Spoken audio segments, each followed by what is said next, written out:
I need one word to describe Pastor Anthony. Oh man, you put me on the spot. Yeah. One word to describe Pastor Anthony.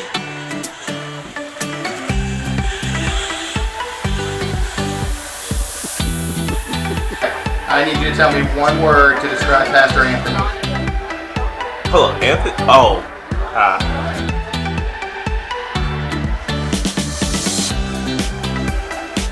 I got nothing right now. Give me a minute. Come back.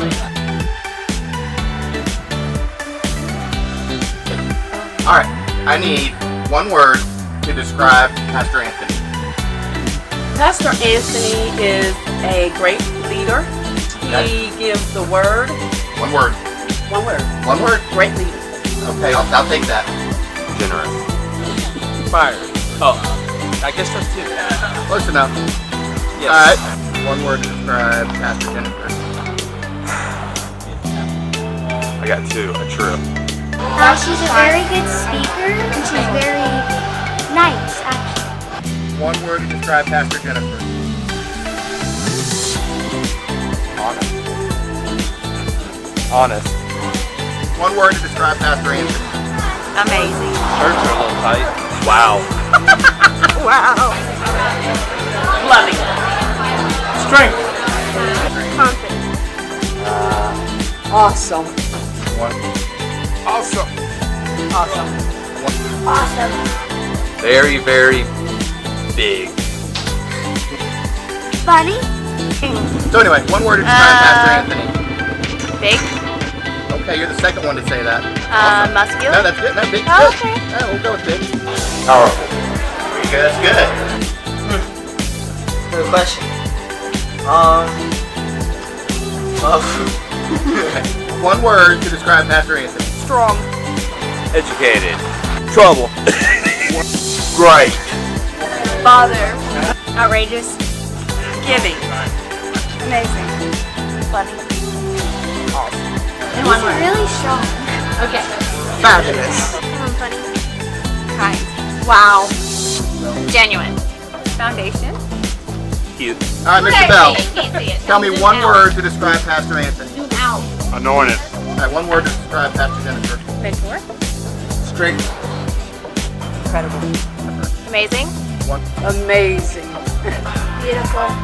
Inspirational. Beautiful. Sweet. Jennifer is awesome. Amazing. Beautiful. Beautiful. Beautiful. Beautiful. Fabulous. Mom. Okay, great. One word to describe Pastor Jennifer. Heartwarming. Affectionate.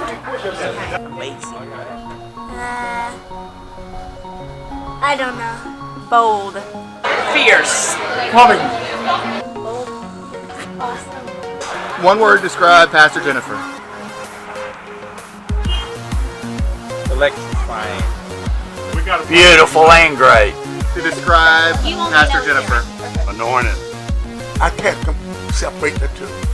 I think both of them are awesome. One word to describe Restore Church. Amazing. Life-changing. Restore Church. Healing. Freedom. It's family. Amazing. Home. Very welcoming. Family. It's like a home. Restore Church is an amazing church. Family. Blessing. Life-changing. Awesome. Awesome. Accepting. Life-saving. One word to describe Restore Church. Amazing. Anointed. One word to describe Restore Church. Life-changing. Blessing. Amazing. Inviting. Welcoming. Awesome. Amazing. One word to describe Restore Church. Wonderful. Awesome. Very awesome. Family. Amazing. Just a great place. One word to describe Restore Church. A crowning experience of my life. Crowning.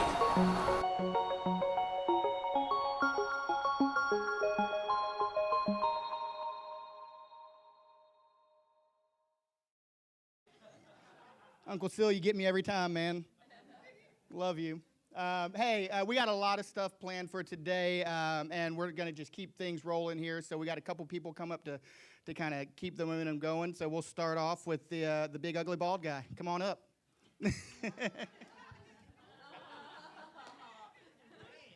I mean that with the most love possible. I'll take the big part and the ball part. All right, so when I was asked to do this, I was actually threatened, but it was cool. It was by the small, ugly, bald guy. Amen. Who hasn't let his hair go yet, but it's going, right? So now, I truly thought it was an honor. I want to start off by saying that we first met Pastor Anthony and Jennifer in a different place other than Restore Church.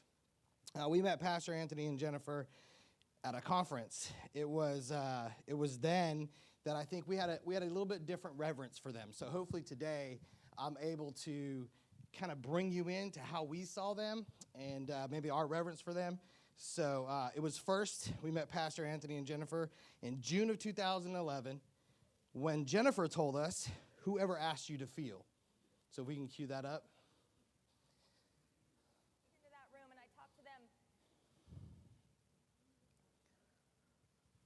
Turn it up. All day long, but if you're not connecting, then you're not getting it. So I sat down and I figured out what truly makes you connect, and it's first to be a person of personal character. I'm going to give you a couple points. We're going to run through some things. I told these guys that you've got to be a person of personal character. Who you are behind closed doors will always show up somewhere else. You could suppress that all that you want to. You could be a different person behind closed doors, and you could put on your smile, and you can do that. And for those of you that know my story, I was a Disney princess. I knew what it was to be a bulimic looking for love in all the wrong places, as messed up as I could possibly be, suicidal and being just used and abused by anybody that could get their hands on me. Transferred over to, by day, I was a Disney princess, putting on a perfect costume, a perfect face, a perfect smile, and faking it hard. So that was our first, she went on for 40 minutes. I will say this, that one encounter changed over 10,375 people's lives in 40 minutes.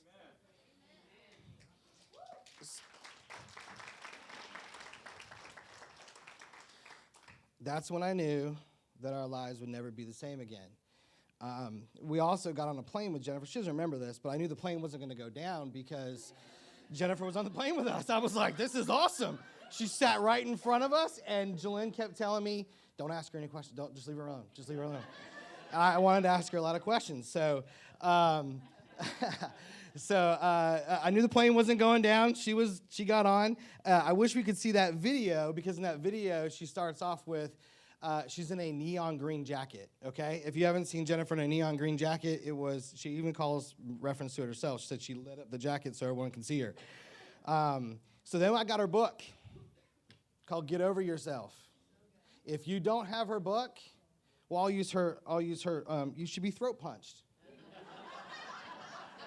JenniferBeckhamMinistries.com, go on and order 2, one for you and one to hand out, okay? I was one of the dudes in that conference that screamed really loud because you're like, yeah, right, you read it. No, I read it. I threw it down, I read it, I picked it back up, I threw it down, I read it, I picked it back up, and I finished it off, okay? The next time we met them was in November 2011. This is when Jennifer showed us that she's not only impactful, but she is crazy strong. This is also the second time I met Pastor Anthony. He doesn't remember. The first time I met him, I was like, whoa. So, you been to the gym? And he was like, he was so cool. He was like, have you seen, do you know John Maxwell's here? You know, and I was like, that was awesome. You know, that was a great encounter. Jennifer had told us multiple times before how much he eats, how much chicken, all this kind of stuff, and she did a great job. But if we can cue that part up, that'd be great. Hopefully we have a video. And I got to be real honest with you. I'm about to do something that is totally stupid.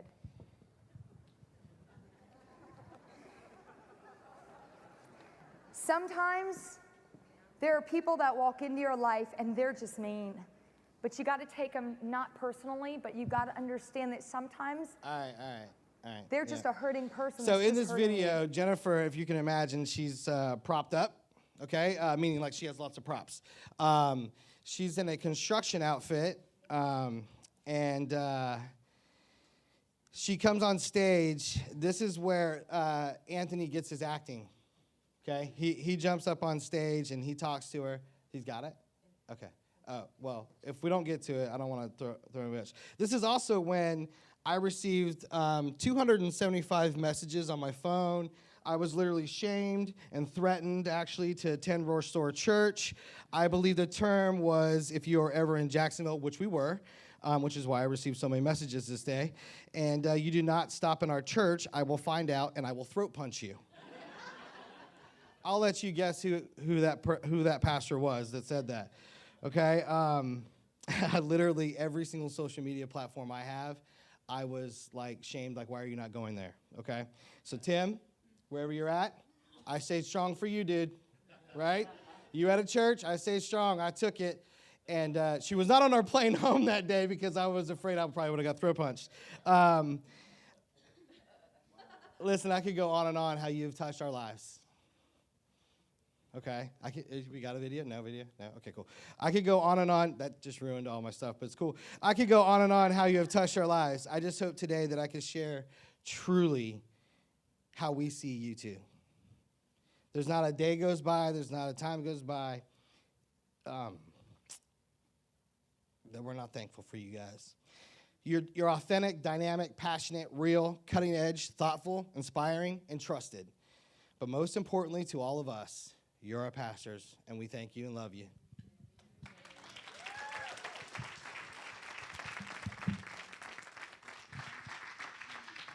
All right, so moral of that story is next time you want video, send it to me. It's totally not their fault, by the way. It's totally your fault, but that's okay. Hey, we've got another person that's going to come up and speak right now, and I don't know if mom and dad are expecting this. Come on up, Cole.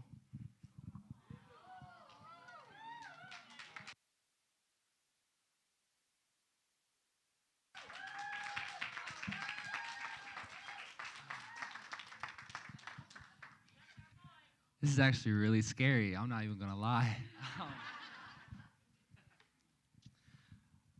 When Pastor Andy came to me about speaking, and he wanted me to speak on leadership,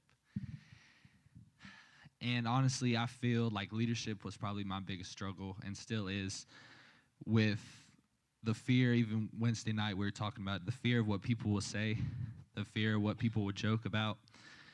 And honestly, in our society today, I feel like we have leaders, but no one knew how to lead them. So if we could we pull up the pictures and like slide through them slowly? Is that possible, or is it not going to work? Yeah, see, these are leaders. Actually, I'm not even joking. These are actually leaders now. These are rappers who influence even athletes and people we look up to. And if we could keep scrolling through, everybody in the world now is so obsessed with a bunch of jewelry and a bunch of money and even face tattoos, which is actually really stupid to me.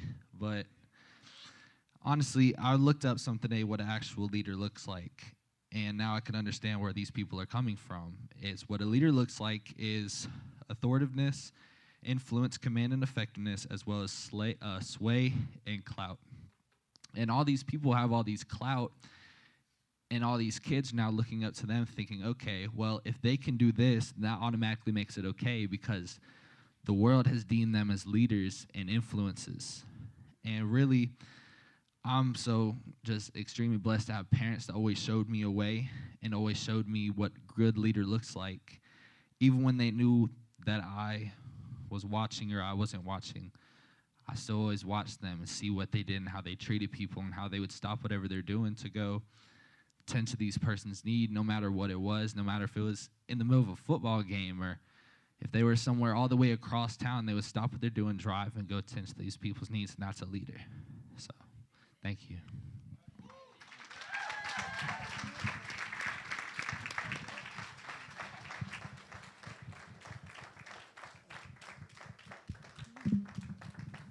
Thank you, Cole, so much. Give Cole, another go ahead and stay up hand. here, Cole. Yeah, come here. Go ahead and stay up here for a Jordan, second, Cole. can you come up here, please?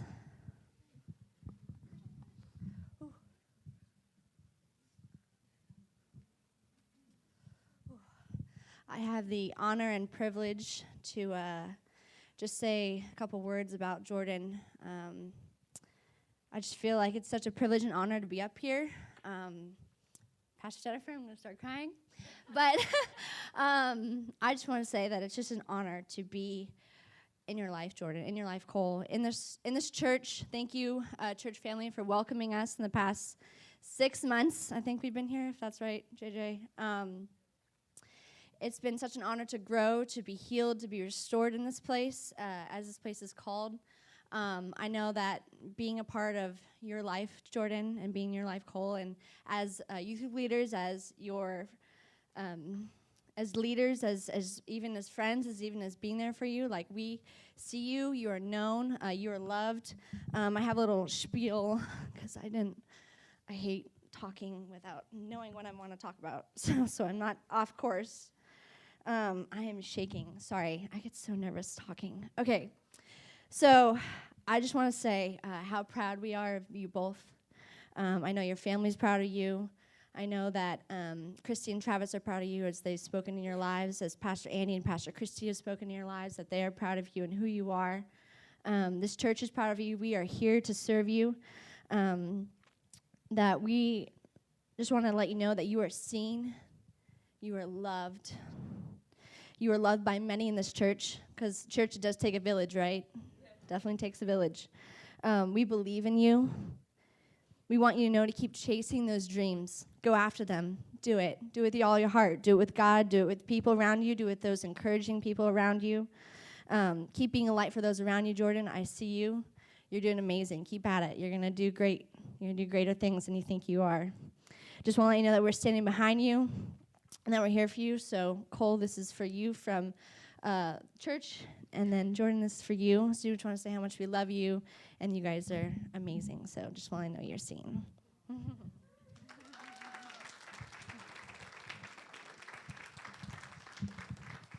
All right, thank you guys.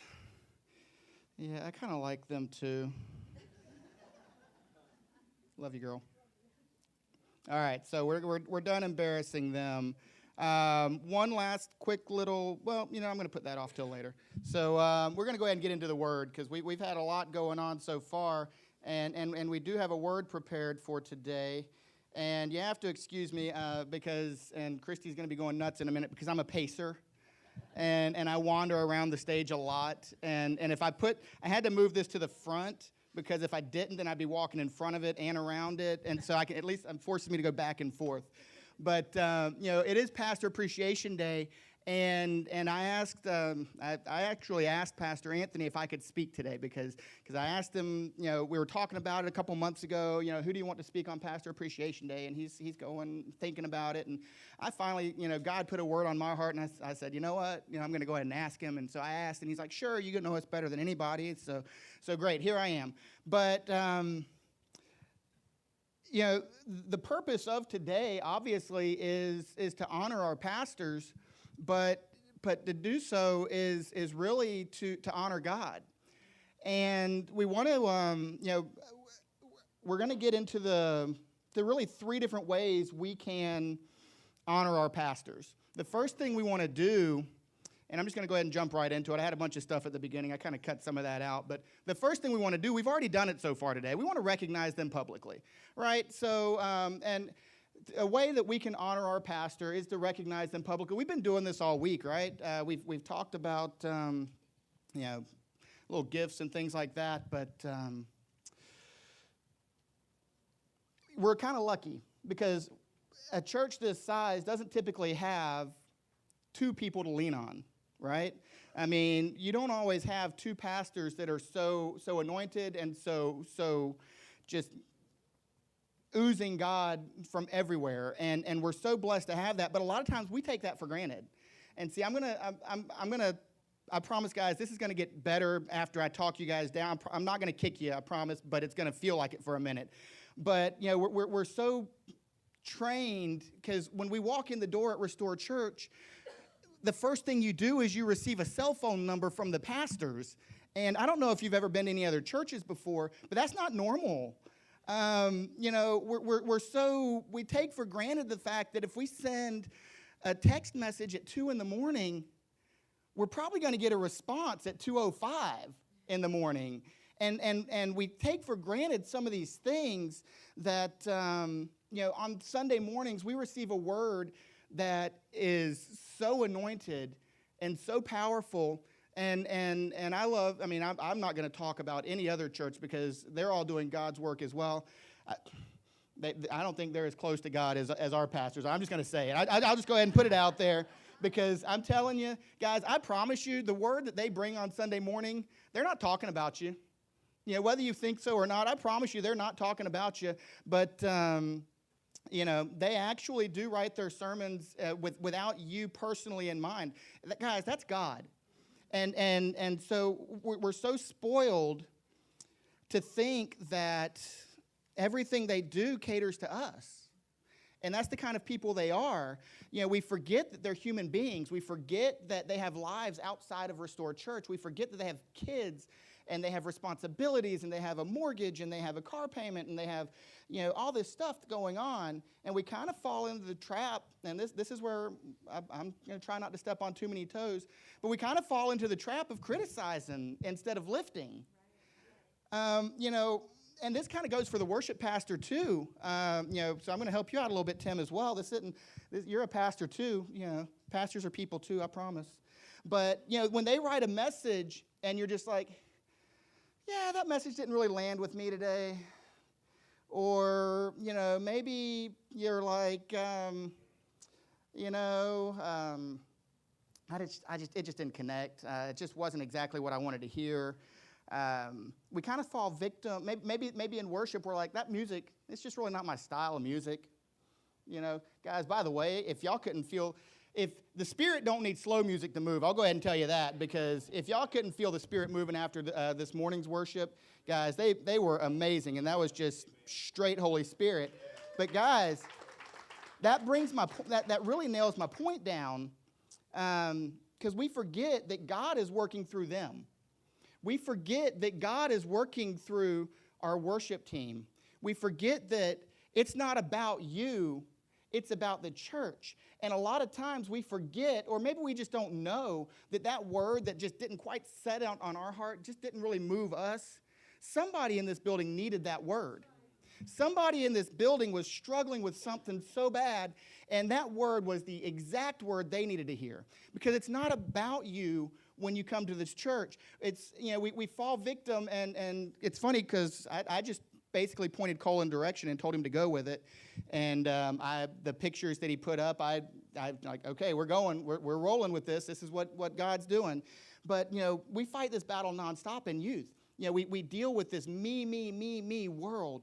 And if we're not careful, we fall into that same trap as a church family. We start thinking that it's all about us. And because they do so much for us and they do so many things for us that, we just kind of fall into that trap. One of the major reasons why we celebrate Pastor Appreciation Day is because of that same reason. It's a day to remind ourselves that it's not about us, that it's about God. It's about doing God's work faithfully and passionately and not expecting something in return for it. So, a lot of us have probably thought, as we've been doing little things throughout the week, we took them breakfast one day, we took them dinner one evening, we had their car detailed, and people have brought them little gifts and all these little things. And I'm sure that the enemy gets on your shoulder and he's like, yeah, but is that biblical? Should we really be doing that? Aren't they doing it for God? Why are we doing all this stuff for them? Guys, guess what? It is biblical. It is biblical. It's written, the Apostle Paul said in Timothy 5:17, let the elders who rule be considered worthy of not honor, but double honor, especially those who labor in preaching and teaching. See, so not only should we be honoring them, we're supposed to double down, guys. We're supposed to be lifting them up nonstop. So, it's more than just honoring two people that do a bunch of stuff for us. It's about honoring God and honoring the people that faithfully serve him every single day. Now, I was about to say Sunday, because we all know pastors only work on Sunday, right? Guys, totally kidding. But anyway, so I said we got 3 ways to honor our pastors. The second thing we need to do to honor our pastors is we need to encourage them personally. And see, this is where the real importance of pastor appreciation comes in. See, Hebrews 13:17 says, obey your leaders and do what they say. They're watching over you, and they must answer to God. All right, now this is in the Bible. This ain't me speaking. Don't make them sad as they do their work. Okay, I'm going to repeat that real quick. Don't make them sad as they do their work. Guys, it is written in the Bible. Otherwise, they won't be able to help you at all. See, our job is to lift them up. Our job is to prop them up so they can continue to feed us. See, if you're feeling a little guilty right now about that scripture, don't make them sad, good. No, I'm kidding. No, not good. Because if you're feeling guilty right now, that's the enemy. Because there's nothing in the Bible that's meant to make you feel guilty. If you're feeling convicted right now, good. Do something about it. Do something to lift them up. Change what you're thinking. Change the way you're acting. Change the way you're talking. That's how you lift them up and you continue to encourage them. A lot of times we kind of, that's not in my notes, and I guess I should obey the Spirit. So a lot of times, we get this guilt, and the only reason the enemy puts guilt on our hearts is really to divide us. We get in this situation where maybe we've hurt somebody or they've hurt us or whatever, and we've said something, and we feel guilty about it. And guys, that is nothing but the enemy just trying to drive a wedge between you and your church, or you and that person, or you and God, whoever it is. Guys, so many times, it's not that there's anything wrong. It's that you've just got to stop acting like there's something wrong. And again, that's for somebody in here, but that's something that I've been going through lately. But the same thing goes for our church. A lot of times the preachers will come up here and they'll say something that offends you. They'll be in the pulpit and they'll say something that offends you. Guess what? If you're offended by that word, then that means you probably need to check yourself and check your heart and decide why did that offend me? Not why did they say that, but why did that offend me? And let me check myself. If you're walking around this church and you see something that you don't like, you see the way that something's done, that maybe it could be done differently, guess what? Get off your butt and do something about it. Get up and do something. Don't just sit there and say, well, I don't know why they do it that way, but, I think I could do it way better than that, but, But anyway, if you truly want to honor your pastors, you're going to stop talking about things. You're going to stop sitting on the sideline. You're going to get off your butt and you're going to actually stand next to them. You're going to walk alongside them and lead next to them and become the leader that God has appointed you to be. Because, see, it ain't about whether, I'm not really a leader. I'm just not the leadership kind. Or if the spiritual version is, I just wasn't called to that. That's how we like to refer to it in the church. That's just not my calling. Kids, nursery is not my calling. Cleaning the church is not my calling. Or, helping people park is not my calling. Or, it's really just not my calling. Guys, did you know that you were created to lead? It says it in Genesis that not only were you created to lead, but you were created in our image to rule over the earth. Guys, you don't rule by sitting there and doing nothing. You were created to rule over the earth. That means you're created to lead. To rule means to exercise ultimate power and authority over an area or its people. So you're obviously not going to be like coming out with a machete and trying to, overtake the world. but you can lead. You were created to lead. And the only way as a church that we're going to continue to grow, and guys, I love seeing this packed house this morning. I mean, this is beautiful. I want this for 2 services, not just one. Guys, but the only way that's going to happen is if you decide, you know what, I'm going to stop making excuses as to why I shouldn't be a leader, and I'm actually going to lead. See, we have lots of examples of leaders throughout the Bible. There are examples of just super powerful leaders. I'm sorry, I'm kind of like an interactive pastor. I like for people to respond to me. So give me some examples of great leaders in the Bible. Paul? David? Abraham? Come on, give me more. Deborah? Joseph? Anybody else? Moses? Yeah. Daniel? Great. Hey, how about Jesus? Yeah, he's a pretty good one. Yeah, absolutely. It only took 1, 2, 3, 4, about number 11 we got to Jesus. Hey, guys, guess what?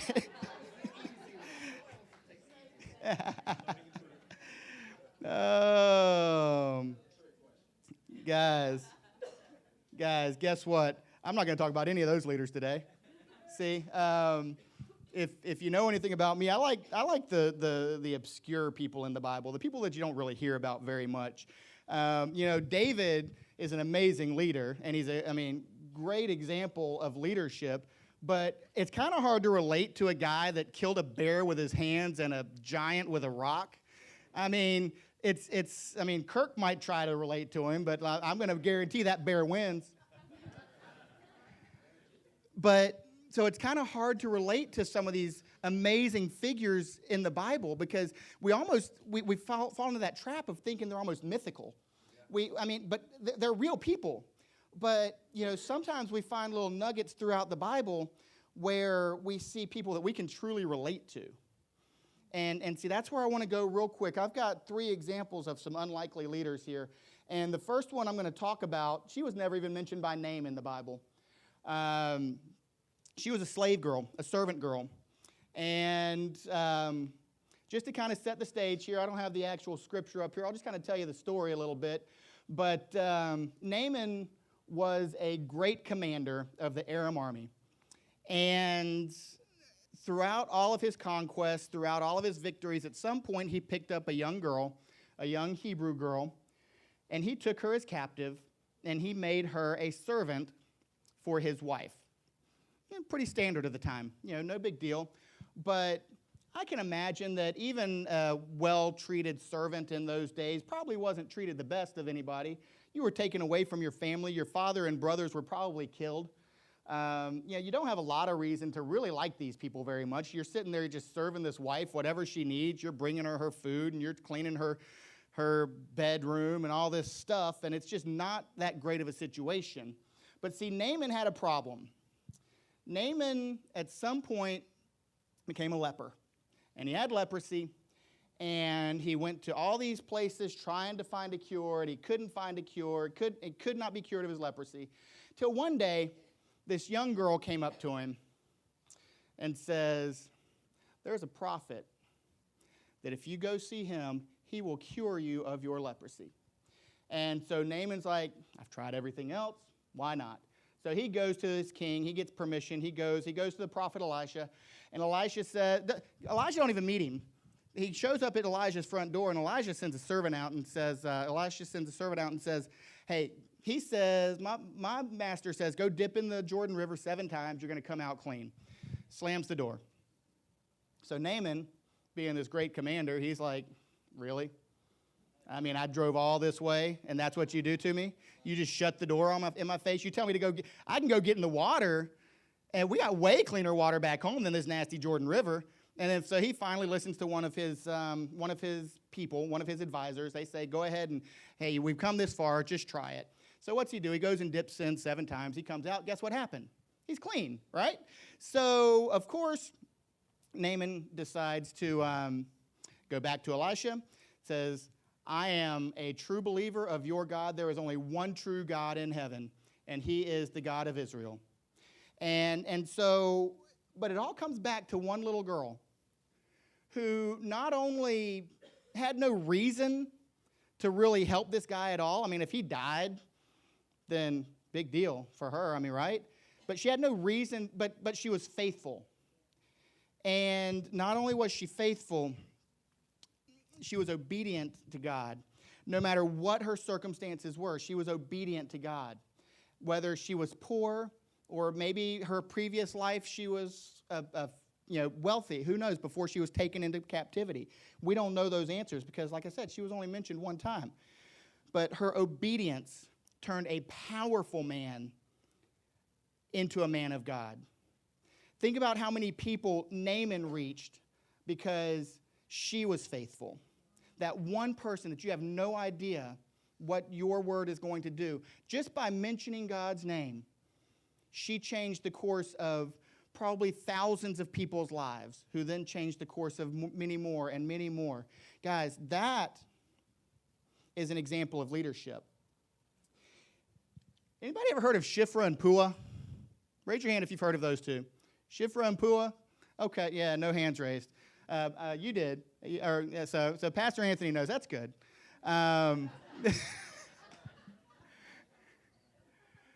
These two young ladies were midwives. And in Egypt, the Jews were in bondage. The previous Pharaoh had died that had been treating the Jews well. We've got now a new Pharaoh that's getting kind of intimidated by the number of Jews. And he's getting pretty upset. And he's like, you know what? I'm going to tell the midwives, if there's a baby boy born, you need to kill it. As soon as it's born, take it, kill it, done. Siri's trying to talk to me. I'm not sure why. And these two young ladies were women of God. And so they decided, I don't think I can really kill a bunch of Israelite babies. You know, that's not something God would want me to do. So what did they do? They just carried on with life as usual. They were delivering babies popping out. Hey, it's a boy, congratulations, here you go. And, that's what they were doing. Well, the Pharaoh found out. Pharaoh calls them in. Pharaoh says, guys, why'd you disobey me? Like, oh, no, we didn't disobey you. See, the Hebrew women, they're like really strong and kind of burly. And so they will just go ahead and have the baby before we even get there. And so the babies are already born, and we can't kill that baby once it's already born. I mean, that's not what you said. You said as soon as they were born. And so we're doing our job still, we promise. And these girls must have been some pretty smooth talkers. Because if you convince Pharaoh that that's what was really going on, he let them walk. And guess what? God blessed them. God blessed them with families of their own. And out of the lineage of Shiphrah came Moses, who, again, pretty important person, right? Yeah. See, so not only were they obedient to God and faithful to God, much like the servant girl was, they were pretty courageous. So we've got obedience, we've got faithfulness, we've got courage. Now, this last guy, you can serve God in all of these ways. This last guy, this one involves a little bit of action. And some of you guys have probably heard of this guy. Some of you maybe not. Anybody here ever hear of Jethro? Not from the Clampets. Not talking about from the Clampets. So we got this guy named Jethro. And he is the father-in-law of Moses. So we've gone from Shiphrah and Puah. Shiphrah had some babies, had a family. Eventually, a few generations down the line, we've got Moses. He's born. Moses gets married. He's got this father-in-law named Jethro. How many of you guys would not want a father-in-law named Jethro?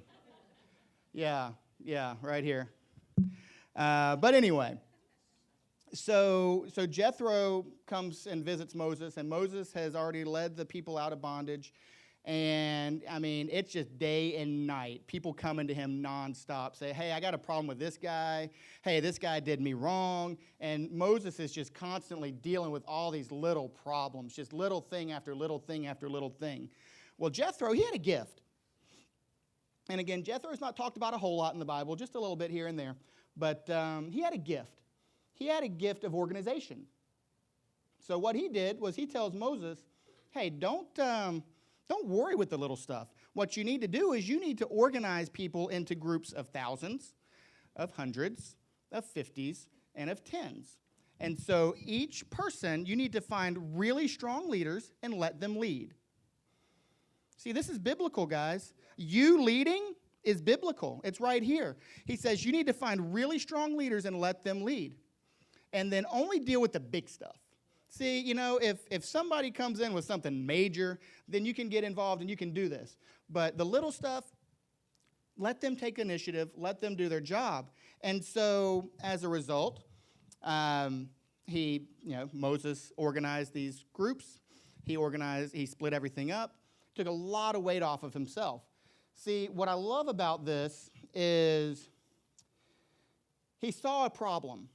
Jethro came in, and he was just visiting. He didn't live there. He was just visiting. But he saw a problem, and he came with a specific purpose in mind to fix that problem. He didn't just say, hey, if you need any help, let me know. We like to do that, right? Hey, if you need anything, let me know. How many times have anybody ever actually come back to you and said, hey, by the way, you said if anything? How many of you guys have ever actually had somebody come back to you in that situation when you've used those words? If you need anything, let me know. Yeah. Oh, somebody passes away. I'm so sorry. If you need anything, just let me know. Guys, that's not really offering help. That's not leadership. If you want to lead, you're going to show up and bring somebody dinner when you know they're hurting. You're going to just show up and bring them a card and say, hey, you were just on my heart. I just thought you needed this. That's leadership. That is taking initiative. If you see that there is an issue with the same person in nursery every single Sunday, you're going to stand up and say, hey, can I take a little bit off of, can I take a Sunday? Just let me take this Sunday.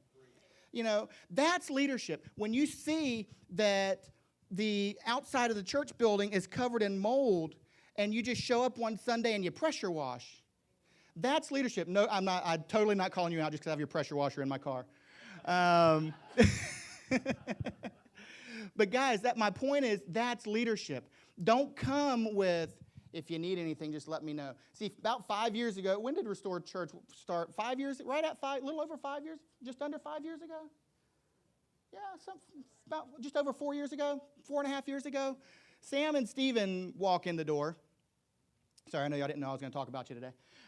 Sam and Stephen walk in the door, and I wasn't around yet, but I guarantee when Sam and Stephen walked in the door, they didn't just go up to Anthony and Jennifer and say, hey, if you need anything, just let me know, and then walk away. No, I can tell you what they did. They went and they sat down at the computer and started doing the work on the computer. Or they went and showed up at 7:30, an hour and a half before service, and started setting up. They took action. They didn't leave it up to these two to take action and to tell them what action to take. They took action. Same thing about 6 months later. Christy and I come in the door, and Christy, she being who she is, she just walks in and it's like, hey, we can help set up, and just started helping set up. And she drugged me along with her. I was totally cool just like showing up on Sunday morning, but she drugged me along with her. But guess what happened? I kind of liked it. You know, it's work, but it's good work. And next thing you know, I'm up here and I'm like preaching and stuff and talking to your kids every week and pouring into kids. I've almost shed a tear once or twice. It's gotten serious, guys. Matt Calderero, he's not here today, I don't think. Guys, when we moved into this building, Matt had come, I think, once, maybe twice when we were in the school. He found out we were moving into this building, and it was an abandoned crack house. And Matt didn't show up and say, hey, if you need anything, just let me know. No, he showed up with a tool bag, and for about a 3-month period, he was here every night of the week. He'd go to work, and he'd come here and work until 1 or 2 in the morning, just pounding stuff out, working nonstop. He didn't ask permission. He said, I want to help here. I want to help rebuild this church, because as I'm rebuilding this church, I'm rebuilding my soul. And that's where we kind of get lost, guys. We feel like we're just so we're so meek and we don't want to cause waves, and somebody's probably already got that under control. Guys, trust me, even if we've got it under control, we could still use help. We got so many areas of ministry in this church that you may not even know about. We've got nursery, we've got kids church, we've got youth, we've got greeting teams, we've got hospitality teams, we've got cleaning teams, got maintenance crews, we've got ushers, we got a prayer team, we've got outreach ministries, we've got benevolence ministries, all these different areas, and I think I left some off the list. There's somewhere where you can lead. See, you may not know about all of those areas of ministry because we may not have somebody that's truly running that area right now. It's just kind of there, we're just kind of keeping it alive. See, that's where you come in. See, I'm going to close with a story. And some of you may have heard this story. Some of you may not. I was listening to a sermon as I'm out painting football fields, and if y'all don't know me, it's like a side business of mine. I paint football fields during football season, and makes a nice little side income for me. It's pretty good. It's hard work, but I like it. It gives me time to get out there by myself, put my headphones in. I don't hear or see anybody. But I want to talk about this guy named Tom Ryman. And Tom Ryman was a riverboat captain back in the 1800s. And if you know anything about riverboats, there was a lot of bad stuff that went on those boats, right? A lot of gambling, a lot of alcohol, probably some prostitution, and it's some pretty bad stuff. But this guy, he was like the king of it. Had 33 boats at the height of his career. And so Tom Ryman is this great riverboat captain. And then there's this evangelist named Sam Jones. And Sam Jones is a lawyer turned Methodist evangelist. He's a tent speaker.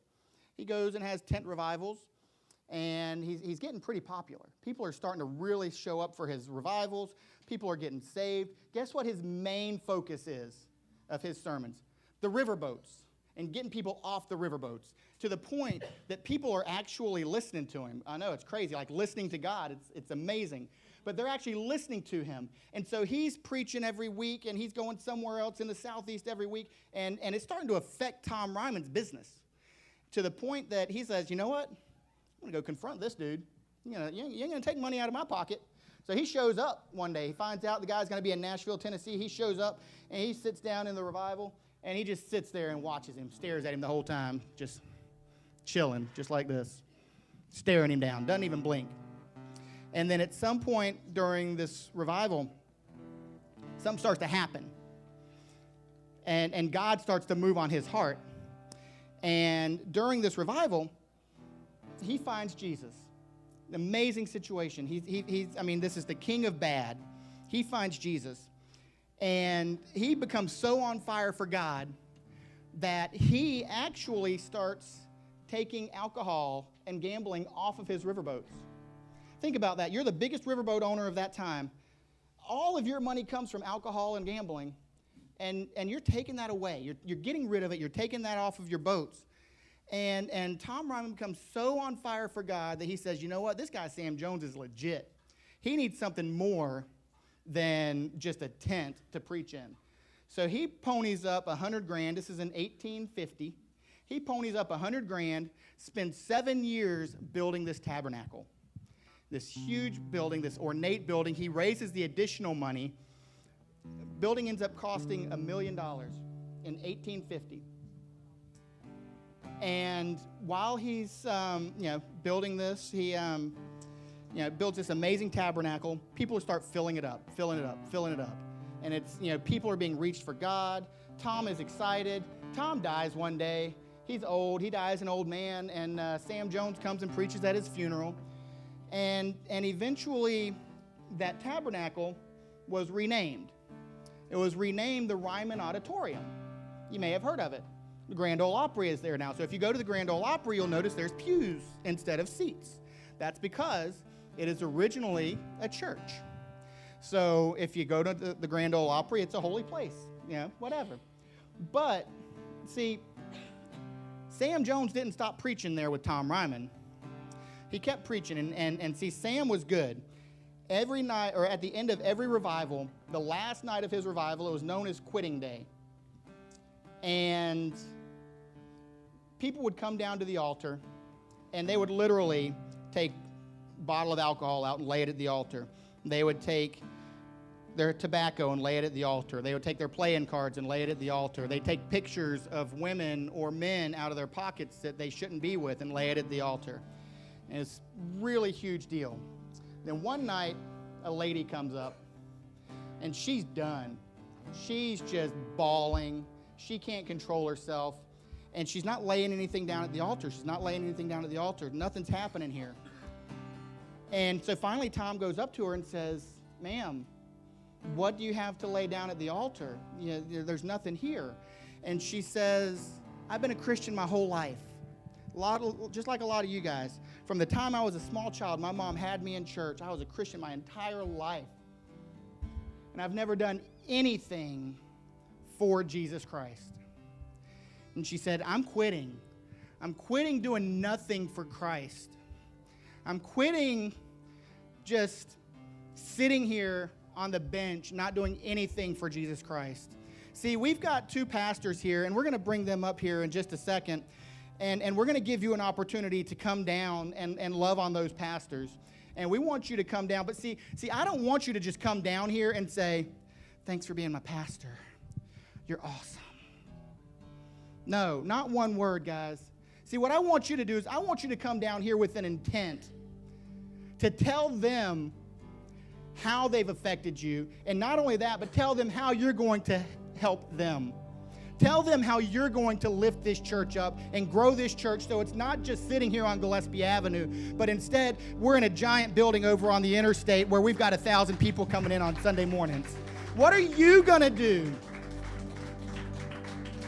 to come down? What is your part? How are you going to quit doing nothing for Christ? How are you going to quit doing nothing? What are you going to do different? When that guilt is creeping up and saying, "I'm not good enough to do this, I don't really need to be involved in church," guess what? Shut it down.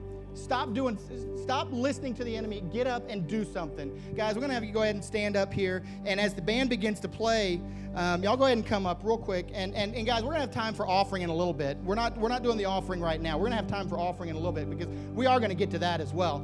But what I want you to do as the band begins to play, I want you to walk down here and I want you to love on these people that have loved on you every single day for the last 4.5 years. Tell them what you are going to do different. I'm going to go ahead and pray real quick. Father, we're so blessed to have two people in our lives that care so much about you that they put everything else aside. They put their entire lives on hold for us so that we might grow closer to you, God, that we would be the ones that see you, Lord, not that they receive any benefit, but that we would receive the benefit, God. We ask that you just help us help them, Lord. Help us to find our role. Help us to find our calling. Help us to find our way of leadership, Lord. Whether we're just a poor servant or whether we're at the top of the leadership chain, we have an opportunity. We have an obligation to lead through you, God. We have an opportunity to build your kingdom, God. And it all starts right here tonight, God. It all starts right here today, this morning in this church. We have an opportunity to do something different. We have an opportunity to quit doing nothing. We have an opportunity to quit making excuses as to why we can't do this or why we shouldn't do that or why I'm not supposed to do this.